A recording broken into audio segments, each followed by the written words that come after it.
You're independent. You handle your own problems and you don't need anyone. But what if that fierce self reliance is actually a wall you built to keep people out? What if it's the very thing sabotaging your chance at a deep, meaningful connection?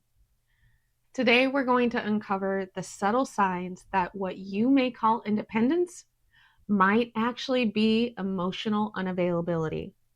And most importantly, what you can start to do about it.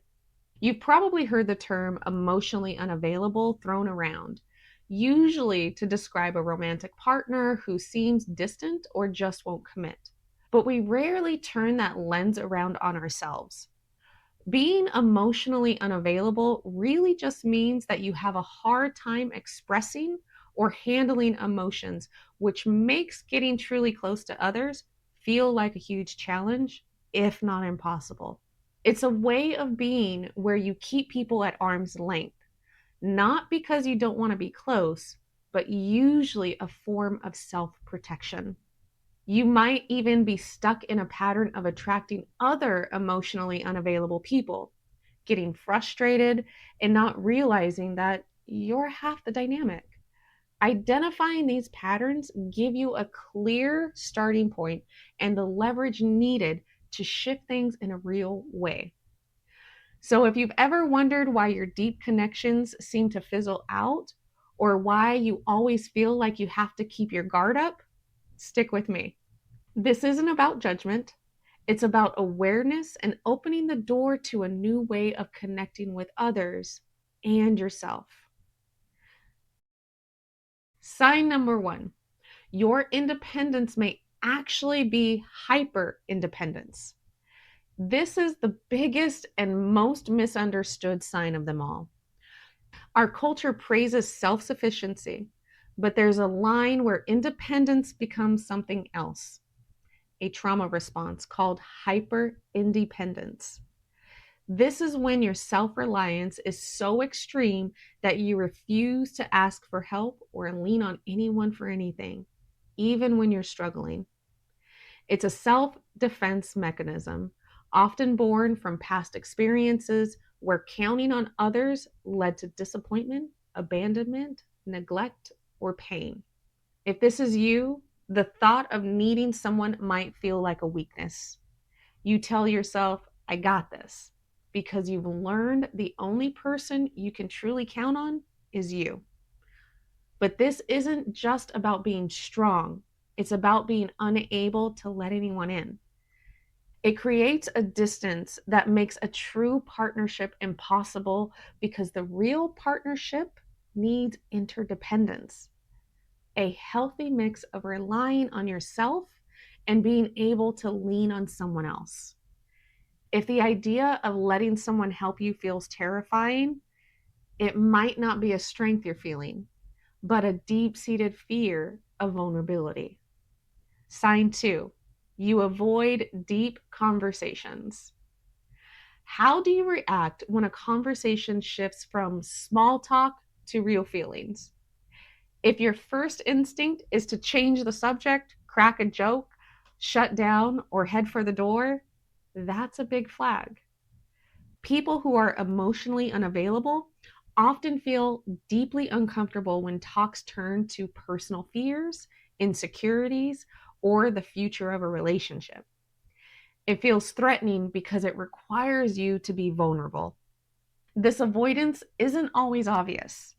You might be a master at steering every conversation back to a safe topic like work or hobbies. You might even get defensive or annoyed when someone tries to get you to open up. This keeps a barrier between you and the other person, making sure no one gets close enough to see the real, messy, or vulnerable parts of you. It protects you from being judged, but it also starves your relationship of the emotional intimacy that they need to grow. Sign three, your relationships have a glass ceiling. Think about your relationship history, both romantic and platonic. Do you see a pattern? Do connections start strong but burn out once a certain level of commitment or closeness is on the table? This may be a classic sign. You might love the early stages of dating, the fun, the chase, the lighthearted connection, the honeymoon phase. But the moment things start to get real, you pull away. This can look like avoiding labels, refusing to make future plans, shutting down conversations when feelings are discussed, or finding random reasons to end things just when they're getting good. You might tell yourself that the spark is gone or that you're suddenly bored, but often the real issue is a fear of commitment. This isn't just about things like marriage. It can be as simple as committing to a weekend trip or meeting loved ones after dating for a long period of time. There's a subconscious glass ceiling that you won't let your relationships break through because going further means a level of emotional investment that feels completely overwhelming. Sign 4, you're hot and cold. One day you're warm, attentive, and all in, and the next you're distant, cold, and impossible to reach. This kind of inconsistency is a hallmark of emotional unavailability. It leaves the other person feeling confused, anxious, and constantly guessing where they stand. This isn't a conscious manipulation tactic. It's often an outward reflection of your own internal battle. When you feel safe, you might let yourself get close. But as soon as that closeness triggers a fear of being hurt or overwhelmed, you instinctively pull back to create distance and feel safe again. This push and pull is a protective measure. Yet, for the person on the receiving end, it feels like an emotional roller coaster. If people called you unpredictable or hard to read, it might be because your availability for connection changes based on your own comfort level and not the needs of the relationship. Sign 5, you're uncomfortable with other people's emotions. This is a sign a lot of people miss. It isn't just about your struggle to express your feelings, it's also about your discomfort with everyone else's feelings. When a friend or romantic partner comes to you upset or crying, what's your first reaction? Do you feel awkward and just want it to stop? Do you freeze up, unsure of what to say or do? Do you instantly feel pressure to fix it, even if you're not sure how? The person struggling with emotional unavailability often responds to someone else's pain by trying to fix it with impersonal solutions, which minimizes their feelings by saying things like, you'll be fine, or just withdrawing because the emotion is too much to manage. Real empathy means connecting with another person's feelings. But if you're disconnected from your own, that can be almost impossible to do. This can leave the people who care about you feeling dismissed and alone, creating even more distance in your relationships. If any of this is starting to sound familiar, please don't click away. Recognizing these patterns in yourself isn't a failure, it's a sign of courage. It's the very first step towards building the connections you actually want. In the next part of this video, we're going to talk about what to do next. Let's explore all sides of building healthier relationships, starting with the one that you have with yourself. Recognizing that you might be emotionally unavailable can feel heavy, but it's also incredibly empowering.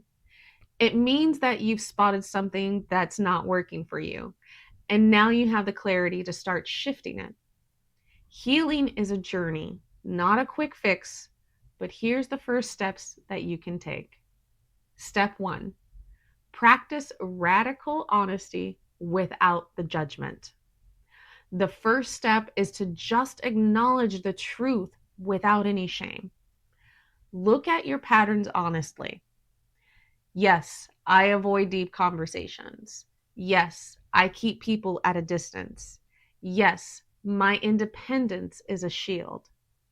Practice saying it to yourself without adding a layer of criticism. This isn't about blaming yourself or assuming something's wrong with you. Think of it this way. These are behaviors that are survival tactics you probably developed for a very good reason. At some point in your life, shutting down your emotions likely protected you.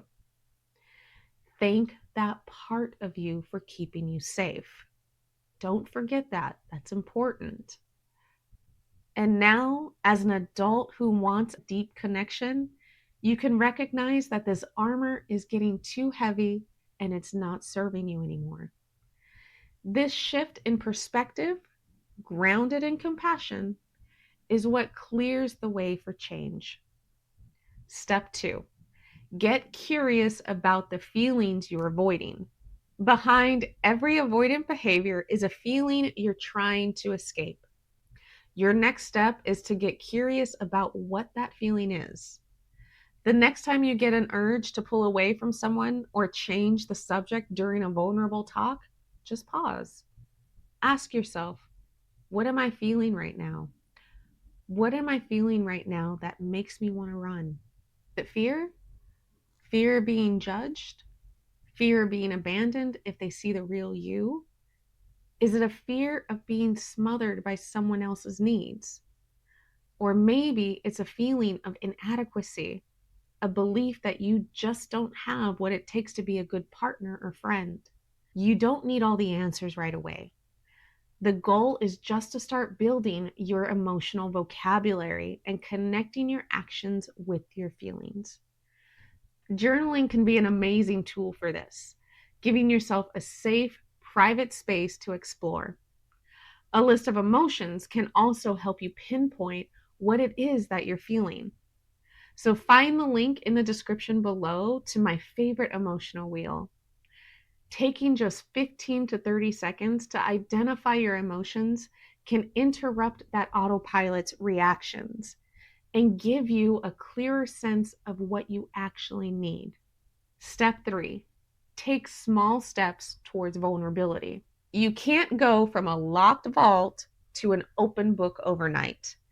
The key is to practice vulnerability in small, low stake ways to slowly prove to your nervous system and your brain that it's safe.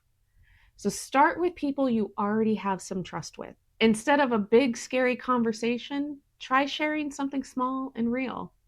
For example, instead of just saying, I'm fine, you could try, I'm feeling a little stressed about work today. Instead of just listening to a friend's problem, you can say, that sounds really tough. I'm sorry you're going through that, even if it feels a little awkward. Each small act of opening up teaches your brain that vulnerability doesn't have to end in disaster. Emotional unavailability is a pattern, not a permanent identity. It's about the moment you stop wondering why relationships always fizzle out and start understanding the role that you play. It's a shift from feeling like a victim of your circumstances to becoming an active creator and change maker of your own emotional life. Learning to show up emotionally, both for yourself and others, can be one of the most meaningful shifts you can make. It can transform the way you connect, lead, and relate. It's a path back to yourself and ultimately to others. It takes patience, self compassion, and a willingness to feel, but the reward is the very thing you've been craving: genuine, meaningful connection. You deserve that. So now you've started to recognize some of the signs of emotional unavailability. Maybe you disconnect, over intellectualize, or avoid deeper intimacy. But here's the thing: awareness alone isn't enough. Most emotionally unavailable people aren't cold or careless, they're over functioning. You might be pouring energy into work, staying busy, and overthinking everything, especially when it comes to productivity. And that chronic mental overload, it keeps you from accessing the parts of you that actually help you to feel. That's why the next step isn't just about emotions, it's about focus. It's about learning to create space. If your mind is constantly on work, there's no room for self connection, let alone connection with others. In the next video, we'll break down exactly how to stop thinking about work all the time so you can reclaim your attention, set real boundaries, and start showing up in your life, not just your to do list. Tap the link to watch How to Stop Thinking About Work All the Time. It's the practical follow through your emotional growth needs.